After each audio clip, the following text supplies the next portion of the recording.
Have you experienced the awesome power of the Panasonic Real 3DO system? Obviously. Presenting 3DO, the most advanced home gaming system in the universe. It's time to put away your toys. 3DO from Panasonic, Gold Star, and Creative Labs. A new low price and free games. Mind-blowing graphics of Panasonic Real 3DO. 3DO.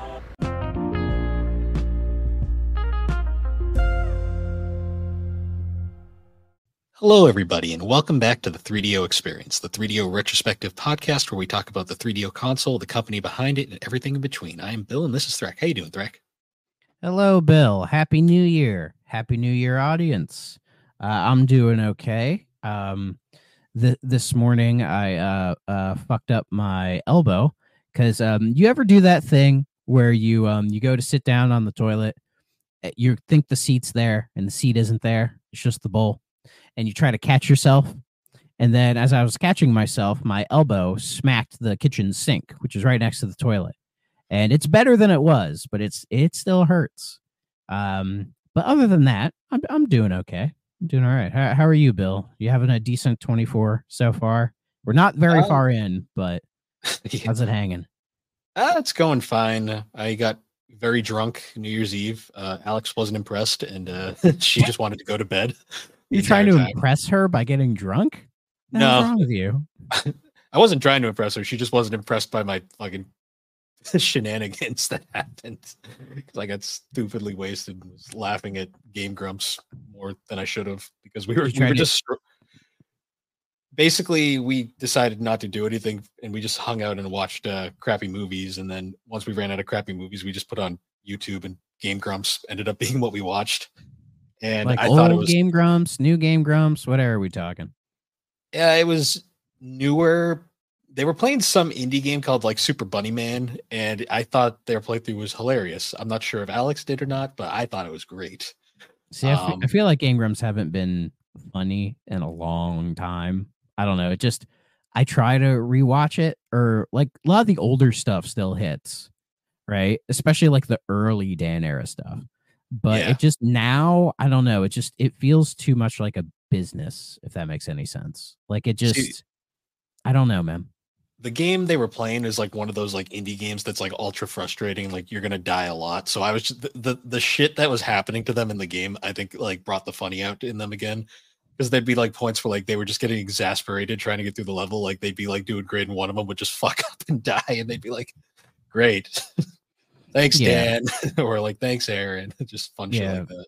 I mean, sometimes it's dependent on the game that they're playing, for sure. Yeah, But it's like how many times have they done Wheel of Fortune? They keep milking that cow. You know, as somebody who plays a lot of Wheel of Fortune games myself, it feels like they've kind of milked the cow on that one. You know, like it's done. It's over. And then they do videos of them watching themselves or watching compilations of that. It's like, no, I don't want to see that. So, but I don't really watch them anymore. I don't even watch JonTron anymore. You know, I never watched JonTron, like, period. So yeah, I mean, the whole controversy with him a few years ago was rough, and I'm not getting into that. But you know, it is what it is. His Flex Seal videos are funny. See, one of my favorite jokes is just because of all the recent events. It was a picture of one of the Normal Boots panels, and it was like Peanut Butter Gamer, Pro Jared, the Completionist, and then JonTron, and it was just like it's like PBG has no idea what he's surrounded by right now. I love PBG. That man's still going. He just had a kid. Like he's just like super wholesome and just he is reacts to the dumbest shit. This thing, it's like I've never been a fan of PBG. I don't find his content funny or engaging in any way, but he seems like a really, really nice, sweet guy. So I'll give him that. Even though I just basically said his content is trash, which, I mean, it is what it is. But he seems like such a lovely guy. He's like, this is going to be a weird comparison. He's like Keanu Reeves. He's just kind of coasting on the fact that he's a good guy, that who cares if what he does isn't really that good. I say that as I've been playing more of Cyberpunk, and the more I play of it, I'm like, yeah, Keanu Reeves is not a good actor. Like, not at all. Like, just so bad. But he has such a presence about him that I think it's okay. Yeah. No, that's basically how my New Year's went. I recently, I think I might have alluded to it the last episode, but I recently acquired another 3DO. I now have an FC10 as well. Mm-hmm. Because American or Japanese? It's actually an American one. I was surprised when it came in because I was expecting it to be an import. Yeah, because my port FC1, the disk drive is just, it's been going for a while now, and it's getting to the point now where just a lot of any game with a lot of full motion video just isn't going to happen. Like it can't play, it refused to play Crash and Burn. Like can't play like Gex struggles to get through the opening cutscene. Just a whole bunch of stuff like that. And I was like, oh no. So I'm like, I'm gonna retire this guy into minimal use because there's certain games like Road Rash that like I need an FC1 to get the full effect with. But I decided to retire that one to special occasions, and I got an FC10, and it works perfectly. Yeah. Even though the sellers gave me a Sega Genesis controller with it, which I still thought was kind of funny. Does that work? No, but it has the same port, so maybe he just grabbed it thinking it was a 3DO controller and sent it over. Did you try plugging it in? Yeah, it didn't work. I was like, that's weird. And then I plugged it into a Genesis and it worked. So I was like, it was some weird third-party Genesis controller that kind of looked like a 3DO controller. Now, what would be amazing is if you plugged an Atari 2600 controller into a 3DO and it worked. Yeah. That would be amazing. I also got a 7800 recently too, and the guy who I bought it from forgot to give me the controller, but I wasn't too upset because I was like, I'm just going to use a Genesis controller anyways. So. Or you could try to hunt down that European one. That's my goal for eventually, because I really don't care that much about the joystick, because the 7800 joystick is horrendous, but... Yeah, well, and plus the games that it has aren't really made for those. They're more D-pad style games. Yeah. You know, at one point, I downloaded the ROM set for the 7800 and played it on my computer, and kind of went through a good chunk of the games, and I was like, it is what it is. I feel like if it came out when it was supposed to come out, it would have been a hit, but it came out after the NES and no one cared. Exactly. Though Ninja Golf is pretty great. That is a solid game. In fact, I believe that's on the Atari 50th anniversary collection thing. I think it is. Yeah, because what I like about that collection is it doesn't just do 2600 like just about every other Atari compilation. It does everything. You even get Jaguar games, and I love that. Best way to play Atari carts. I've played more of Atari carts than I dare to mention, but it's a really good game, so I don't care. But yeah, good stuff with that. I don't think I would ever bother getting an Atari 7800. I think if there was one retro console that I'd go out of my way to buy and collect everything, it'd probably be the Master System. That's a good one. Yeah, I've thought about it. Because you know me, Sega fanboy. It's another console that the best way to use it is a Genesis controller. Oh, probably. And I have a bunch of Genesis controllers already. So the Master System controller is bad in a lot of ways. It's okay. The D-pad is very meh. Yeah, but it's not as good as like an NES controller. But for all the NES clone controllers, it's not the worst one. No, it's more just kind of like the fact that the Genesis controller exists just retroactively makes it worse. Yeah, I mean, I think the worst thing the Master System does is its pause button is on the console. On the console. Yeah, that's the worst. That's probably the worst thing. Because then, like, when you emulate it, you have to program that, and it's weird. Yeah, my favorite part about that is like the power-based converter for the Genesis also has a pause button on it just because they had to for like compatibility's sake. Yeah. Weird choice, but is what it is. So speaking of weird choices, what's the topic for today, Bill? Well, before we get into that, I actually wanted to we did a poll recently that I think we should announce before we start the project. Yes, we do. So despite well, before I get into that, For our last episode, we'd mentioned we wanted to have the fans pick our next game we were going to play. So we gave a couple options this time around. Our You choices bastards. yeah, our choices for the poll were The Incredible Machine, Mhm. Icebreaker, and then for lulz, I threw in Shanghai Triple Threat. Yeah, and fuck you, Aaron. Fuck you, Aaron. Despite, It didn't win. despite Aaron's best efforts, I'm it did glad not Tommy's dead. No, I'm kidding. I'm kidding. tragic. R.I.P. But aside from that, despite a valiant sudden comeback from the Incredible Machine towards the end of the vote, Icebreaker was the clear favorite from start to finish on this one. So for next week, we will be playing Icebreaker, and I have a copy Yeah. on order. Hopefully, it'll be here by then. I already have my copy. I'm showing the camera because we're gonna try to do video sometime in the future. Probably won't be this one, but we'll try it in the future. I even bought a Yeah. nice webcam for it. But yeah, as the front cover says, "Blast them, smash them, trick them. You alone can destroy all pyramids." You know, you're probably destroying pyramid schemes with this game. I think so. Yeah. You're doing a good service for the community. I have played a fair amount of this game already, so I won't have to do too much research, but it'll be nice to actually sit down and play it more properly. So thank you everyone who voted. We greatly appreciate it.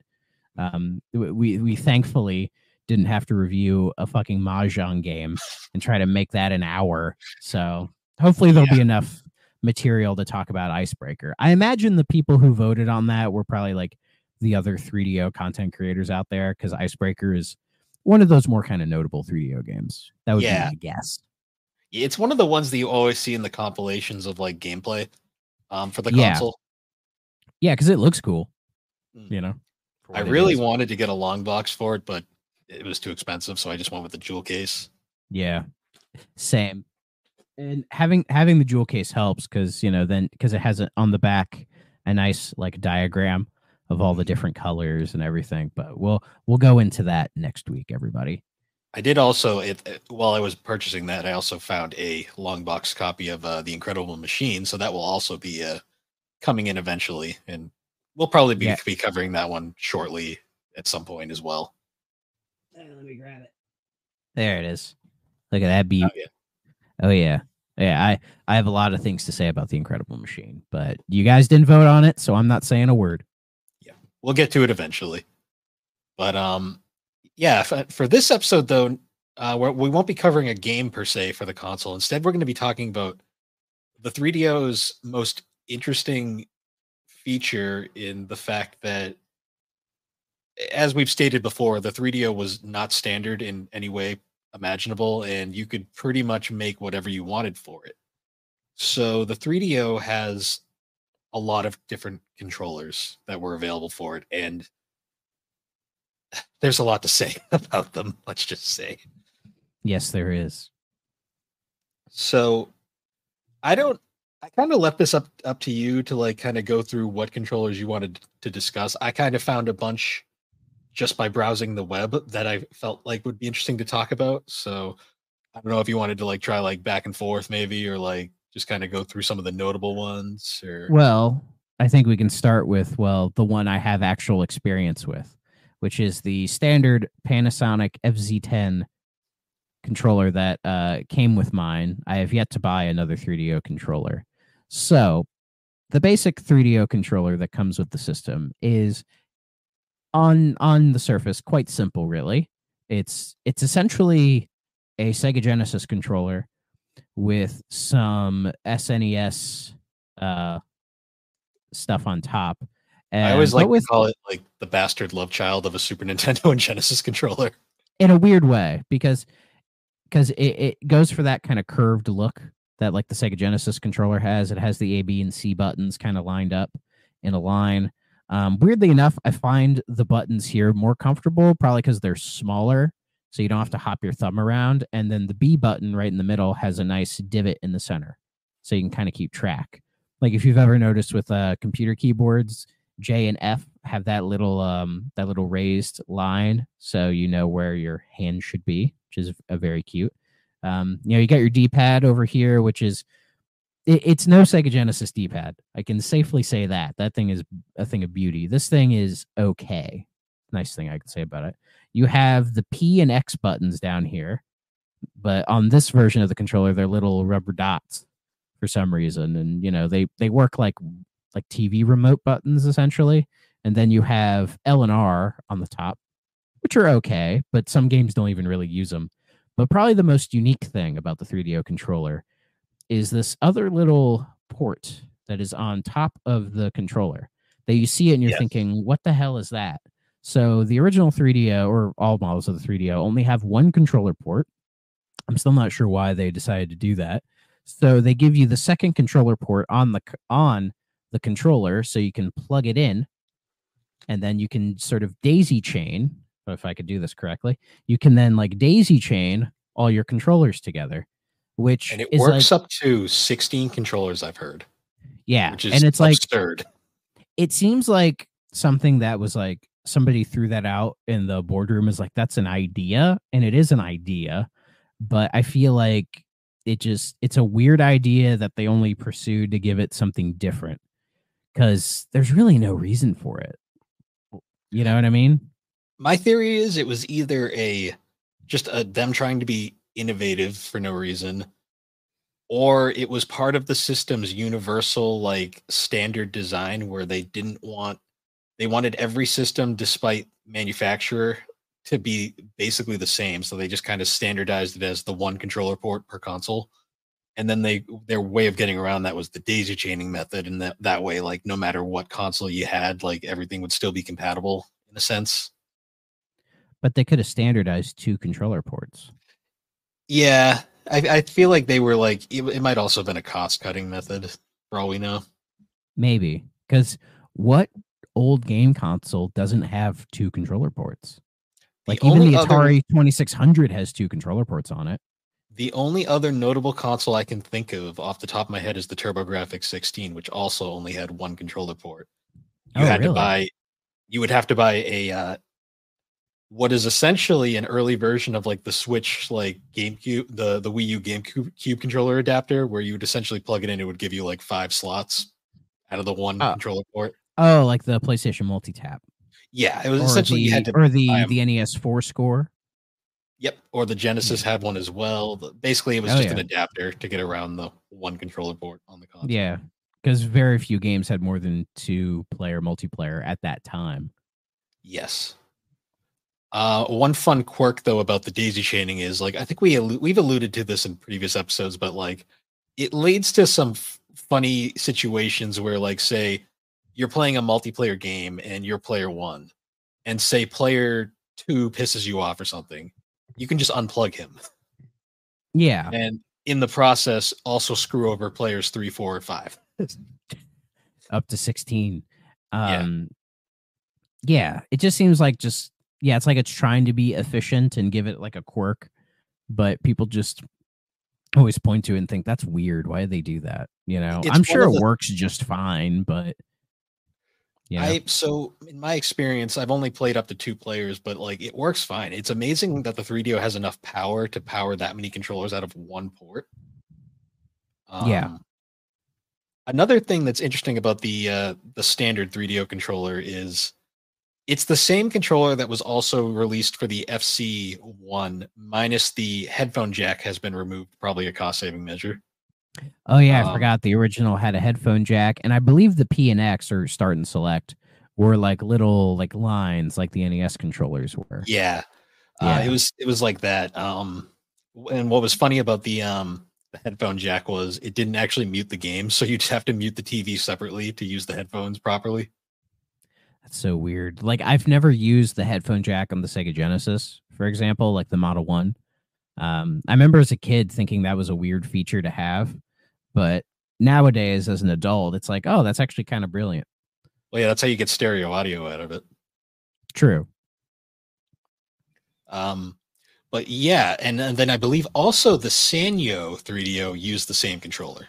It just said Sanyo rather. Actually, I think I've read it said Panasonic. Okay. But I'm not 100% sure on that. I've read I think I read somewhere that even the Sanyos had a Panasonic controller. for some reason. It's possible. So what is your thought on the usage, like as you've used it? Like what is your opinion on the controller itself? So to me, what makes a controller functional is that you never have to look down at it while playing a game to like figure out what you're doing. And for the most part, the 3DO controller succeeds in pretty much everything it does. Like there's never been an occasion playing a game on 3DO where I had to like finagle with the controller to figure out what everything does. You can pretty much figure it out just by using your hands and looking at the screen. The one exception is fighting games because of the inherent design flaw of the system doesn't have enough buttons to properly play a fighting game. Exactly. Like there's a reason they made the 6-button Genesis controller, for example. Yep. Yeah, the Super Nintendo kind of gets away with it because it had enough buttons. You just had to use them in a really weird way for the time, but that was wasn't it Street Fighter 2 Champion Edition on the Genesis? If you push the start button, you'd swap between punches and kicks. Mm-hmm. It was just a workaround how you'd get around it because the Genesis later released like the prototype for what I still say is the greatest 2D controller of all time with the Saturn, which was the 6-button Genesis controller, which essentially gave a second row of buttons on top, which to me that was pretty ingenious for the time, even though a lot of games don't really take advantage of it. One game that uses it really well that you wouldn't think is Comic Zone. Yes, no, it actually really does, and yeah, saves me a lot of hassle, even though I still die on the second level, anyways. Yeah. Oh wait, no, I've made it to the third level once. The farthest I made it in Comic Zone, just to go off topic for a minute, is the level where Mortius lights the fucking comic on fire, and then like I jumped off screen and died, and I was like, oh, I guess that's it. Yeah, it's a really good game. It's just a shame it's so ridiculously difficult. Yeah, the best way to play that game is the invincibility code. I have no shame in admitting that. Oh god, yeah. But going back now to 3DO controllers. But do you like how it feels? Oh yeah, it's perfectly comfortable. Okay. It feels like a Super Nintendo controller, and that's perfectly fine to me. Yeah, because for me, the biggest issue really is the D-pad itself. I find the D-pad to be too small. You know, it feels like the size of maybe like a more modern D-pad. You know, like comparing it to say my little 8-bit Do D-pad. They're kind of similar in size, but if you think about back then, the Genesis and Super Nintendo D-pads were a fairly good size, and they're very comfortable to use, both of them, I think. And then even going into the Saturn, like those, like especially the Model 2 controller, that D-pad is perfection. Yeah, literally. So this one is just, it's too small. So say in games like Wolfenstein or whatever, like after a couple hours, like my thumb actually does get fatigued and it gets kind of tired because it feels like you really have to, you know, just the way my thumb moves on the D-pad is just really uncomfortable for me, you know. But the buttons are okay. Often I have to look down to be like, which one's P, which one's X. I can never remember. And it's funny how the controller, some of the buttons, they have the play, pause, stop, you know, rewind thing, you know, for the CD thing, which is a cute little addition that most people these days wouldn't use it for. Yeah, like for fighting games, the workaround they usually did was they would make, I think it's P, would become the 6th button, and you just kind of have to awkwardly stretch your thumb over to have that one extra button. Yeah, though if those games hopefully let you, you know, change the button configuration, it would probably help a lot. Yeah. Speaking of controller, so you mentioned the D-pad being small. Actually, the next controller I want to talk about, I'm going to send it over to you in the Discord chat. So this is the Gold Star interpretation, yes. Which is interestingly Gold Star had decided to go for their own radical interpretation of the 3DO controller, and it's hard to tell by pictures, but that thing is huge. Like it's actually like slightly thicker than a Genesis controller, but it's like slightly thinner, I guess you could say, like width-wise. It looks like a third-party Genesis controller.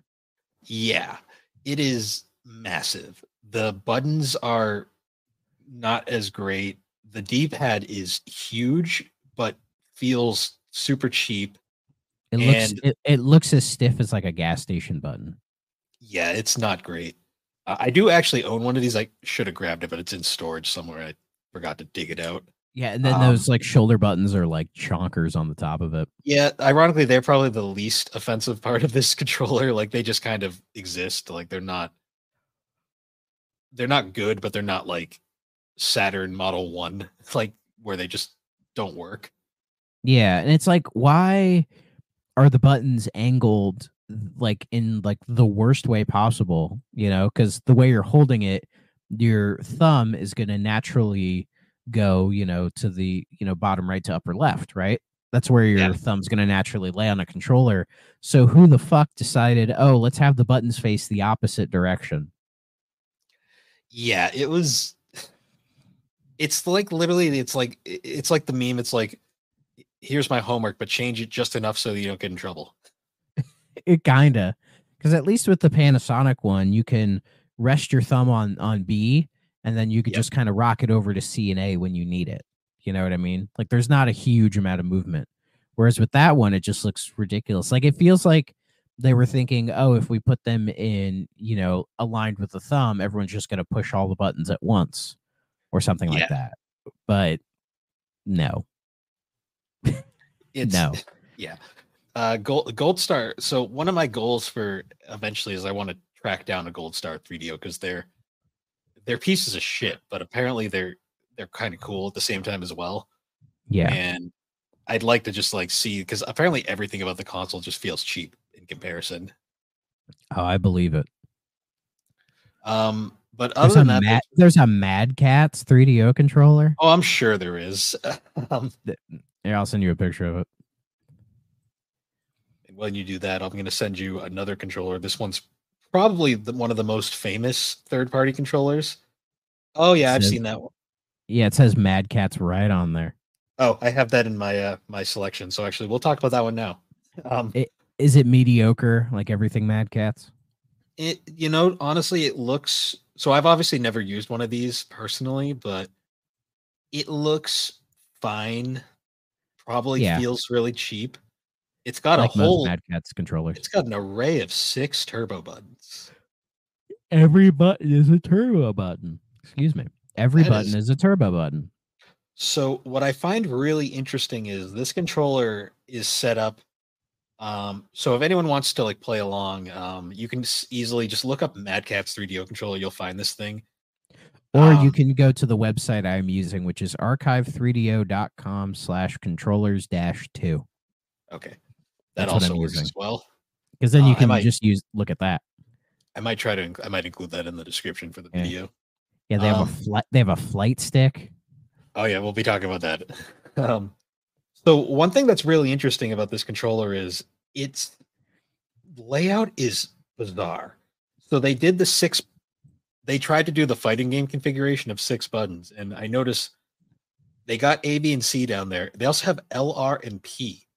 But at the same time, P is also the pause button, and then it still has the bumpers. So it's like they have like multiple buttons configured in different setups. Like it's a 10 it says 8 button control pad, though correct me if I'm wrong, that's 10 buttons. So they didn't even count right. Unless they're not counting the other X and P, which then by that token, why are you counting the other L and R? Yeah, I don't know. They're probably not counting the start and select buttons or X and P. I can't imagine why they ran out of business. Rock Band 4, that's why. What's funny too is it has literally the most useless thing ever in the form of slow mode, which I think certain games it worked, but the majority of games it just was. It basically all it did was make the game go pause and start like over and over. Yeah, like because how it's set up, it just looks really annoying. Yeah, it's not great. I've never held one though. I actually might want to track one of these down because I'm curious how it actually works as a fighting game controller. Yeah, there's one on here called the Sidekick, and it literally is a Genesis 6-button controller. Like it's the exact same shape.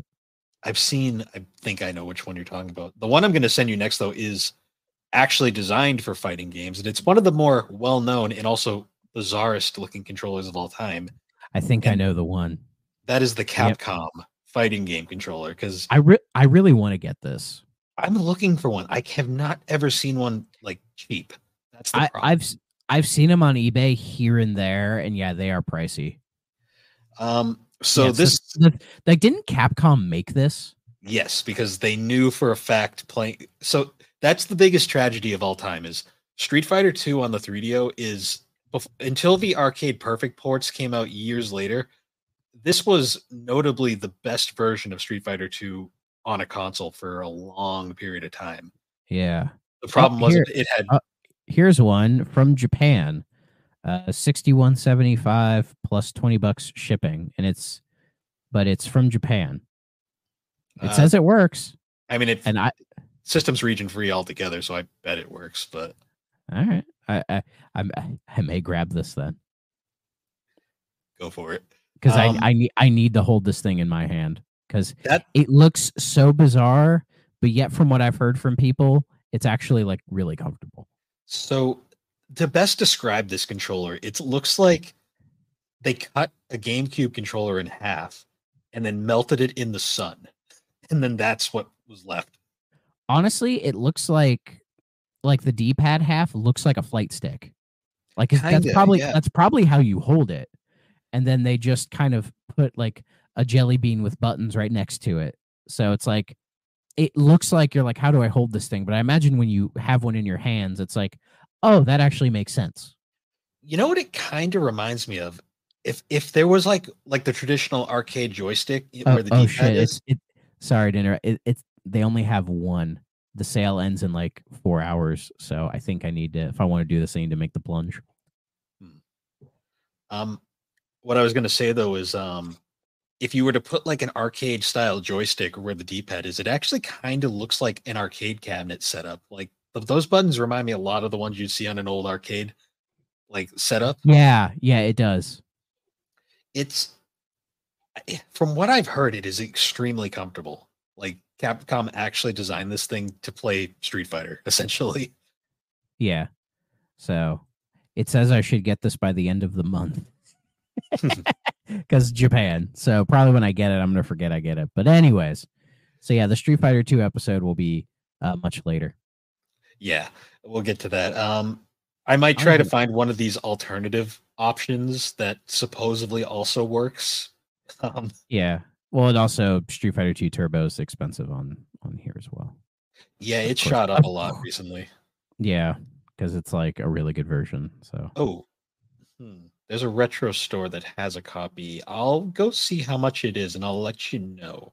Okay, because checking on here, a good copy of just the jewel case is like $90. This might have been disc only, so I'll have to look. But I swear I saw a copy of it recently. Yeah, discs only are a little bit cheaper. And it's like, do I really need all the other stuff? Like, it'd be nice, but, you know how it is. Yeah. So this controller is probably the most famous alternative 3DO controller, mostly because the company that made it literally made it just because they knew for a fact that the main controller wasn't going to work for their game. Is it the only controller Capcom's ever made? I think they've made other ones. This is the most unique one I can think of, though, just because it was literally because the base controller the company made for their system doesn't work right for their game. Let's see. They made one for. It says they made one for the Genesis, and it's the exact same one as the 3DO one. Oh, that's cool. But it has the little Genesis port, so obviously it won't work on the 3DO. So what's fun though is there was another company that made 3DOs technically, and they were the Creative Labs 3DO Blaster, which was, for those who don't know, it was literally a PC card that you would put in an old DOS computer, and it lets you play 3DO games on your PC. Basically acting like a kind of like a graphics card in a way. Yeah. They're absurdly expensive, but apparently it's a really cool thing if you can find one. But it came stock with quite possibly the worst 3DO controller ever made. Debatably, there's a lot of options for this category, but I'll send it to you now. This thing is abysmal. That looks like Looks like the something you'd- Batman logo. it looks like a gadget you'd use in like Star Trek Deep Space Nine. You know what I When I mean? saw it, I thought it was Or a like- battery. or like- honestly. Or like Battlestar Galactica or something. It just has that like sci-fi look to it. So, for those who don't know, this thing looks uncomfortable to hold just visually. Like it has like sharp edges, which is a weird design choice. The Yeah. D-pad looks kind of reminds me of the original Xbox, the Duke D-pad in a way. Although that's probably better than this thing. Yeah, like the Duke D-pad looks worse than this, but it's probably more functional. Yeah.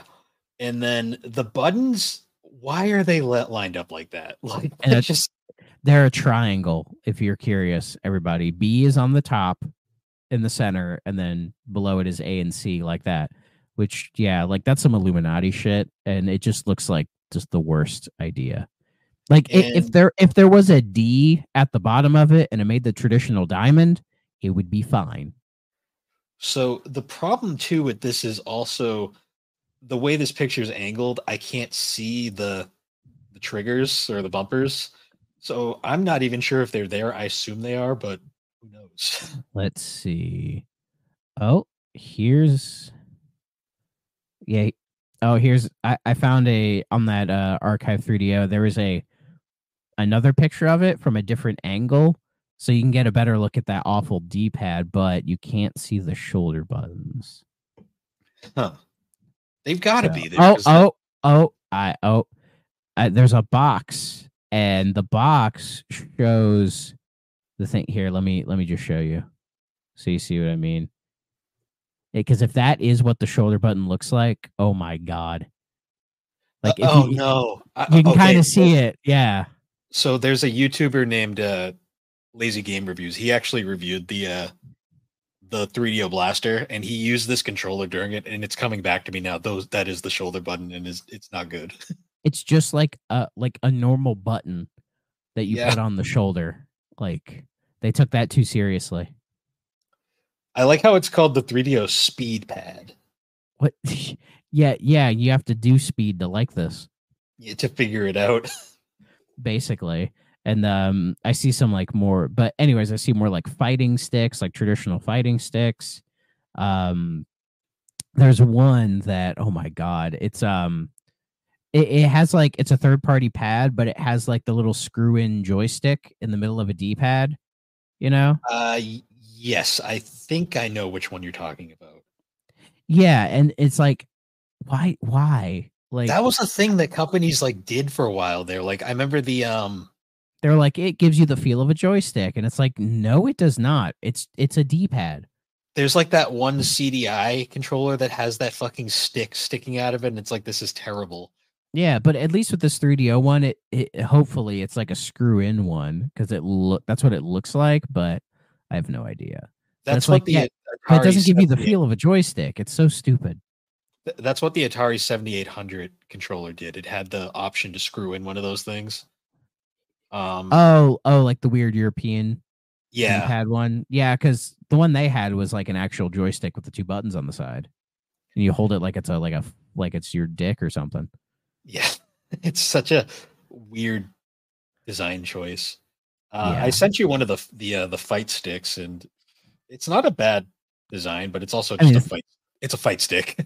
Yeah, the thing's fucking massive, like all fight sticks are. Looks like There's it one. works. There's one here that it's smaller, and I don't know if it's any better or not, but I think it's a third party one. And it doesn't look bad though. No, that actually looks like, other than the it not having the proper fighting setup, it looks pretty good from a design Yeah. standpoint. Yeah, it even has the headphone jack, which is nice. Oh yeah, most And it has the 3DO logo on it, so it might have been officially sanctioned. possibly. It's Honestly, weird- it probably was. It's weird to think anything 3DO is like third party when it feels like they were so open to other companies doing stuff that they probably would have let any rando make a third party controller or something. But I think they honestly did because it's like I believe literally anybody could like apply for a 3DO license. Like you didn't even have to make the consoles. I think you could just license like the hardware and then make controllers if you wanted. Yeah, because a lot of these boxes for the 3DO controllers have the logo on it. Not all of them, but a lot of them do. Like this thing that looks like the Batman logo.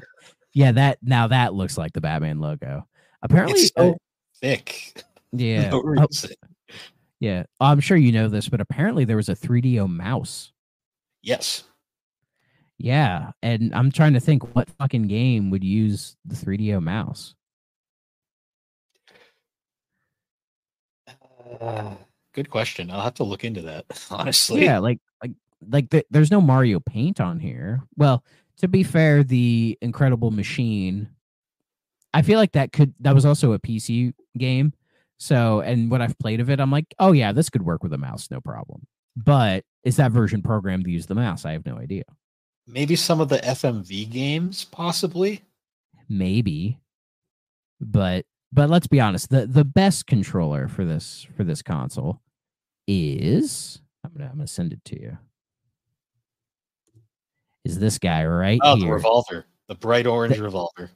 Because what does it say on the chamber?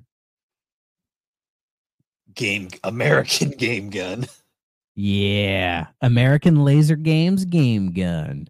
You use this for Mad Dog McCree.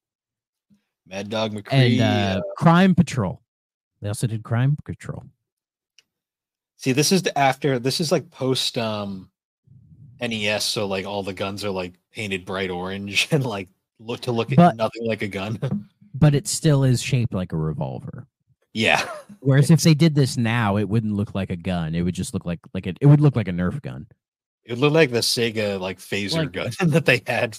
Like, do you remember? I forget which. It was one of the Cabela's for like the 360. It came with like a gun controller, which was like honestly, it was like really bad. But it didn't look anywhere near like a gun. It honestly just looked like a Nerf gun. Yep. Meanwhile, like you go back to like the fucking Odyssey, and it had a fucking rifle that came with it. Oh, I love that thing. And then AVGN shoots his TV with it. Yeah, it's brilliant. And all of those old like arcade things had like these fucking really realistic looking guns, and it's like wow, it was like such a different time. Such a different time. Because even now with like arcade machines that have guns, they don't try to make them realistic at all, despite the fact that like it's an arcade, like that gun's not going anywhere. But yeah, it is what it is. You know, we've all played Area 51. Yep. Oh man, you know what's sad though is like those. You can find the 3DO gun pretty cheap, I believe, but you can't use it on a modern TV, which sucks. Yeah, because light gun technology stuff. Yeah, I can't use it on this guy behind me, which is a shame because I actually would play Mad Dog McCree on that. But when we eventually do our Mad Dog McCree episode, I'm going to, spoiler alert, I'm going to be playing the Wii version. Because because for some of you who don't know, the Mad Dog McCree trilogy, yes, there were 3 of them, got a Wii port back in the day. In fact, when Game Grumps, because we were talking about Game Grumps earlier, when they were playing Mad Dog McCree, they were playing the Wii version, which seems to be the way to go nowadays if you want to play that kind of game. Yeah. I'm so glad we did that. I sent another fun third-party controller. I love that all these third-party controllers, they all kind of look the same. You know, it's like, you know, we have 3DO at home, and then they mix that with like they all have to have the turbo and like slow options, and they're always just like these weird looking just little switches in the middle. Like every third-party controller from this era looks just like that. This one looks like it also has the option to put one of those annoying thumbsticks on the D-pad. Oh yeah, the little screw hole. Yeah. The D-pad's also recessed in this like concave circle, which is I wonder how deep that is, because that looks like a pain in the ass to play. I'm not gonna lie. Yeah, like it's so weird to think. You would think we've come so much farther in game controller technology these days. But it's weird to, like, the third-party controllers had a bit of a renaissance in the Switch era. You know, because you think during PS4 or Xbox One, nobody was talking about third-party controllers, like, or even in the 360 PS3 era. Like, not really. You just kind of used the controllers that they came with because those were the better ones, right? And then, I mean, the Wii third-party controllers, oh, those are a hoot. There's a lot of fun ones there. And then the Wii U didn't really have any. And then the Switch, like, there's been so many third-party controllers with the Switch. It's been ridiculous. Like, I mean, hell, like 8-Bit Do, you know, a third-party controller company, but these controllers are good. You know, it feels like we've gotten to that point where some third-party controllers are genuinely really, really good because they're made for, like, emulation, essentially. Yeah. But then you see some that are just like old times. They're just terrible. Like, why does this exist, you know? Yeah. And then for me, probably the best third-party controller is the wireless Logitech PS2 controller. I don't have one with me, but that thing was phenomenal. I liked it a lot more than the original. So what's funny too is, like, we haven't brought this up, but one thing that all of these third-party controllers have, other than the gun for obvious reasons, is they all include that controller port built into the controller. Well, they had to. Yep. And what's hilarious is they're all compatible with each other. So you can create this long abomination chain of just madness and play it on the 3DO. You ever see the human centipede? It probably looks like that. Yeah, the human centipede. Do you think the do you think the like the fight sticks have the daisy chain on it? I don't know. They're like maybe an exception. I something tells me they probably do. Because, like, I would love if the American Laser Games gun had it. That would be amazing. Just like random a gun in the middle of the chain. Like, no, yeah, and then like the controller port is like the little hole, like the end of the barrel. You just plug it right into there. That would be amazing. But, you know, we're not allowed nice things like that. No, that would be too insane for the time. But yeah, it's not as like crazy detailed as far as like third-party controllers or controllers in general as, say, some of the other consoles of its era. But there are still some weird oddities in there, you know, and it shows, I think, how much of a Wild West gaming in the 90s kind of was, and that it was becoming a big deal, but it wasn't standardized, you know. It felt like once we hit the PS2 era, it's like, yeah, gaming is it's standardized now, you know. Yeah. Like not a lot of companies go out of their way to try to enter the market anymore because they know what's going to happen. I think we've learned too is when they do, like, I think Google learned that it's not as easy as they expected. Yeah, Stadia was like, I'm told Stadia worked really well. They just didn't really know what they were doing. And then I think Amazon's trying it with Luna, and that's probably going to die as well. Though Apple Arcade seems to be doing really well. So Apple is doing it the way that a company should, because a lot of people always go, why doesn't Apple make a console? And I always say, because they did in the 90s and it sucked. The Pico. Yeah. That's a whole thing. Steve Jobs hated it so much, the second he came back to Apple, he killed it off and got rid of it. I really don't blame him, because that thing looks like a absolute disaster. The only thing I would ever want to play on the Pico is Marathon, and I'm pretty sure there's better ways to play Marathon at this point. Oh, the Pippin, not the Why did I think it was the Pico? It's the Pippin. Oh no, the Pico's the Sega thing. That's right. That was the Pico was the Genesis that was like a kid's toy. The Proto Elite Pad. Yeah. I've always wanted one of those. It's just a Genesis with the weird cartridges, and apparently it's surprisingly like pretty cool. Yeah. Did they put Echo Jr. on that thing? Because when I played Echo Jr., it's like, this is definitely a Pico kind of game. Because I don't know if you've played Echo Jr., but it's actually my favorite of the Echo games. It's the easiest Echo game by far. Yeah, and it's cool that when you like bump into like sea creatures, it shows you a picture and it gives you a little description. It's like, oh, I'm actually learning about the sea. I've played a bit of Echo Junior. My favorite part about it is if you play it on the Genesis, the soundtrack is fucking terrifying for no reason. It is. Oh boy. But yeah, the Apple Pippin, that thing didn't really that didn't take off. I mean, why would it, you know? Made in partnership with Bandai. Apple Bandai Pippin. Oh boy. And then there's Gadget, Adventure, Travel and Adventure, which has gotten ports. But it's on my phone. Oh, there we go. That's better. But yeah, with like Apple, as I think we were trying to say with Apple, is they have Apple Arcade, which has been doing really well for them. And it's I find it weird, as far as I know, they haven't made like a dedicated Apple Arcade box yet. Or like just like one of those little ones you just plug in the back of your TV, like a USB stick. Because I would buy that. You know what it is? They've probably just seen all the other companies that have tried it, and they've just kind of been like, it's working for us right now. Why bother jeopardizing it? I mean, I feel like it'd just be so easy. It's just to make a little Fire Stick. That's like, oh, you can, use the App Store to play Apple Arcade games. They give you a Fire Stick and a controller. I think the issue would be the controller, because this Apple do I trust Apple to design a good video game controller? No. Yeah. I mean, we saw the Pippin. Yeah. I mean, even nowadays, like I remember, using my iPod and trying to play games on that click wheel.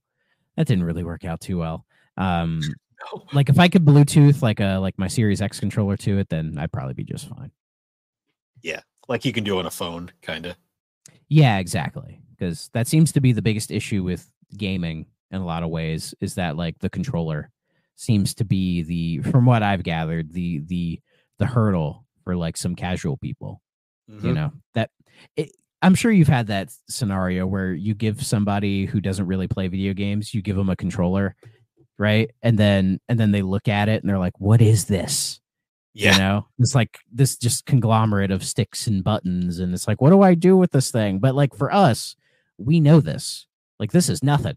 We've had this in our hands since we were tiny little babies. So we know. And it's always funny to see somebody hold it and not know what they're doing with it. See, that's partially why the Wii was so successful, is because that was such an easy thing for people to grasp. Yeah, you take, I had my Wiimote right here. You just take it and you shake the thing, you jerk the thing, you push buttons occasionally, It is a well-designed controller for what it is. Now, there's a reason. I keep saying Wiimote, even though it is technically Wii Remote. Yeah. I think that even Nintendo has just kind of accepted Wiimote at this point. Because it sounds like that's what they would have named it anyways. Yeah, the Wiimote, and then Rick from Pixel Project referred to the nunchuck as the Wii Chuck once, and I can't unthink of that now. The Wii Chuck. I love that. The Wii. I love it. Like he said that, and I was like, I can't unhear that. That's going to be it for now. The Wii Chuck. The Wiimote and the Wii Chuck. Shout out to Rick, by the way. But, Hey Rick, how you doing? Go listen to Lost Odyssey, everybody. Yeah. Thinking about it though, like that's basically a good smorgasbord of controllers for the 3DO. There's hundreds more of these things. Like, yeah, but they're all kind of the same thing, And it's sort of like third-party controllers. They do the job, but it never feels right. I think N64 third-party controllers, that's fun. Those are funny to look at. Making the controller normal. Trying to, I think, and then some they're just awful. But yeah, like I find the standard 3DO controller like passable for what it is. When you compare it to its two big brothers, it just doesn't. It's not nearly the same as far as the quality, in my opinion. But it gets the job done. It's far from the worst controller I've ever held. I mean, call me crazy, but I don't hate the Atari Jaguar controller, for example. I mean, aside from the telephone pad on it, the controller itself is fine. Yeah, but like I'll say this one's better than the Intellivision and the ColecoVision.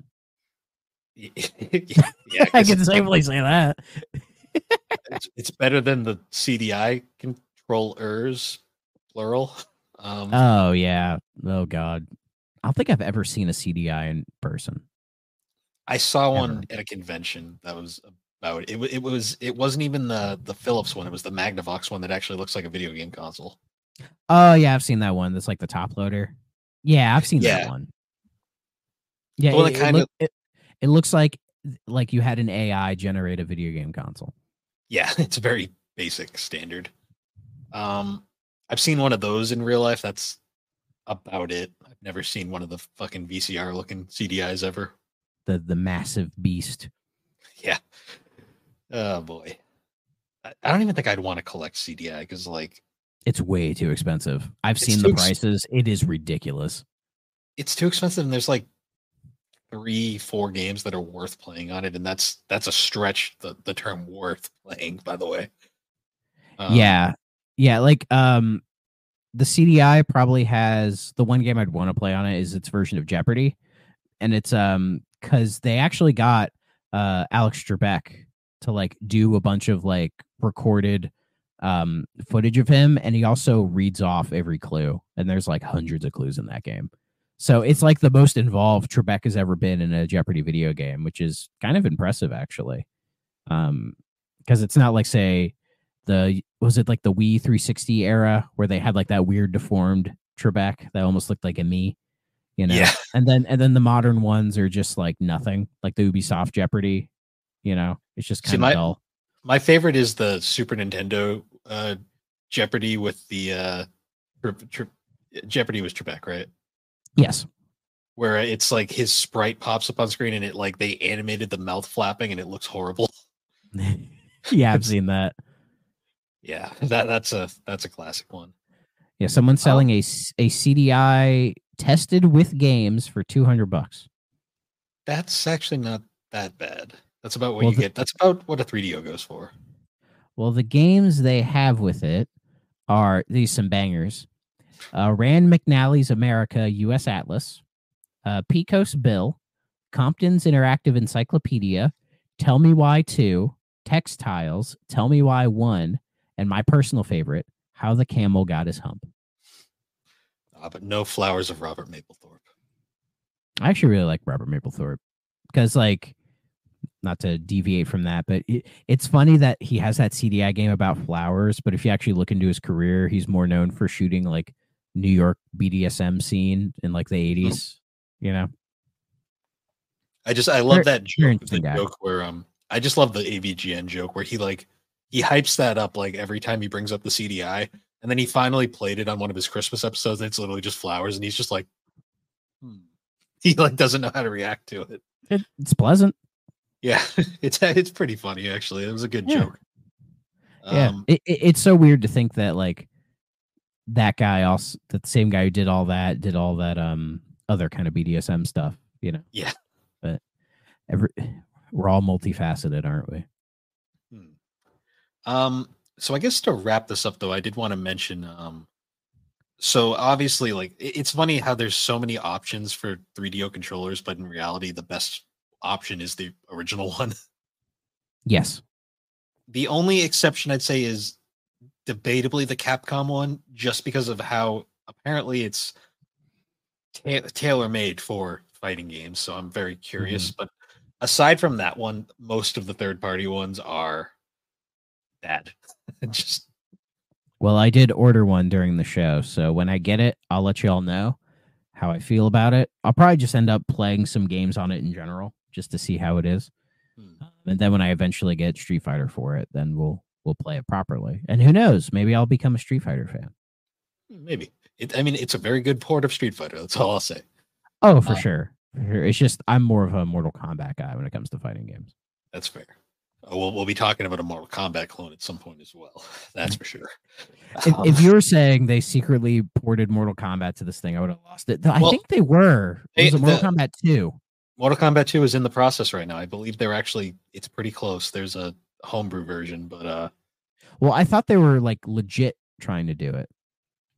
I'll have to look into that because I know back in the day. I think so. I'll have to read the project updates because they've been sharing them a lot lately on the 3DO Reddit. Nice. So, but yeah, so next week we'll be, like we said earlier, we'll be covering Icebreaker, getting back into normal 3DO content. It's fun to do like a little side episode every now and then, just talking about how fucking weird the 3DO is and why it's awesome. For real. But yeah, so other than that, guys, once again, thanks for joining us for the 3DO Experience. You can find the 3DO Experience on all the major podcasting platforms. You can find all of our links at linktree / the Barber Who Games. And yeah, other than that, you can join the GNC Podcast Network Discord server to talk all things 3DO, GNC, Geek Addicts, talk anime, gaming, all that fun stuff. And Thrak, you've also got your King Crimson podcast, right? That's right. Yeah, I have the Frame by Frame podcast about King Crimson. We did the Starless episode, and we're in the works on the next episode, which will be basically between Starless and Elephant Talk. We'll talk about that whole the J.G. Bennett stuff and Hell's Kitchen and Exposure and all that crap. There's a lot there to talk about, and also. Me and Bill were just recently on an episode of Super Pod Saga talking about Japanese exclusive games. So y'all should listen to that. It's that was a fun time. Like I've actually re-listened to that episode twice because it was so funny. All I can say is sucking the pants off monkeys. You'll understand as you listen. Yeah. What I love about Super Pod is that it's so freeform and that we just can just kind of riff about whatever, and Aaron just kind of goes with it. So that's what I love. The best is when Aaron brings together a big group and then he just struggles to keep control of said big group as it goes on. Exactly. It's great. You'll probably be hearing from us on Superpod in the future at some point. Probably frequently. Oh yeah. Most likely. We should get Aaron on here. Does he know what the 3DO even is? Aaron, do you know what the 3DO is? You tell us. I've invited him 3 times. Let's just say he knows. Aaron, it'll happen. It'll happen someday. Come on, buddy. Do you want to be on the Plumbers Don't Wear Ties episode? That'll be a full house because Alex wants in on that too. Oh, is she coming on for that one? I think she might. So we'll see. Hell yeah. Yeah, I gotta remember that port comes out in March, right? Yes, supposedly. We'll see. I have a feeling it's going to stay. At least I hope. I'm more worried if Limited Run's going to make it that far, but you think they're going to file for bankruptcy or something? I don't know. There's been all those companies making those like limited edition games haven't been doing great lately. I know Limited Run's probably the healthiest out of all of them, but you never know. Well, I think it helps that they also publish a lot of games digitally as well. Yes. Which is probably what I like about them most, is that they don't restrict these to just the physical copies. So, but anyways, we're going over, aren't we? Yeah. Once again, though, guys, thank you all for listening, and we will see you all later. Bye-bye. If you're not playing on a 3DO system,